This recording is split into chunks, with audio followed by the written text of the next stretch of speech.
بسم اللہ الرحمن الرحیم۔ السلام علیکم۔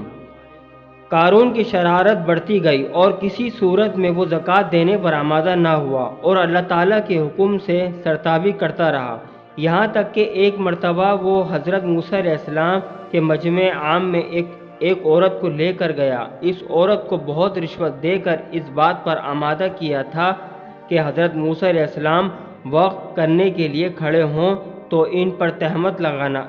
چنانچہ ایک دن جب حضرت موسیٰ علیہ السلام زنا کی حد بیان کر رہے تھے، قارون نے کھڑے ہو کر دریافت کیا، اے موسیٰ، اگر آپ بھی اس فعل کیب میں مرتکب ہوں تو کیا سزا کے مستحق ہوں گے؟ آپ علیہ السلام نے فرمایا، بے شک۔ قارون نے عورت کی طرف اشارہ کیا، وہ عورت کھڑی ہوئی اور اپنے ساتھ بدکاری کی نسبت بیان کرنے لگی۔ حضرت موسیٰ علیہ السلام نے اس سے فرمایا کہ خدا کے غضب سے ڈر کر بیان دے، جو کچھ کہنا چاہتی ہے کہے۔ ابن کثیر نے لکھا ہے کہ عورت کھڑی ہوئی اور اس نے اس طرح کہا کہ تو وہی نہیں ہے جس نے میرے ساتھ ایسا کیا؟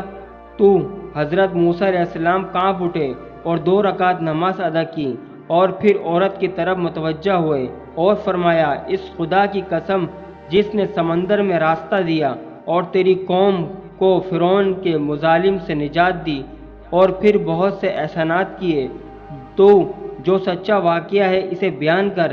اس پر عورت کا رنگ بدل گیا اور اس نے صحیح واقعہ بیان کر دیا اور سچے دل سے توبہ کر لی، اور وہ تھیلیاں بھی پیش کیں جن پر قارون کی مہر لگی ہوئی تھی۔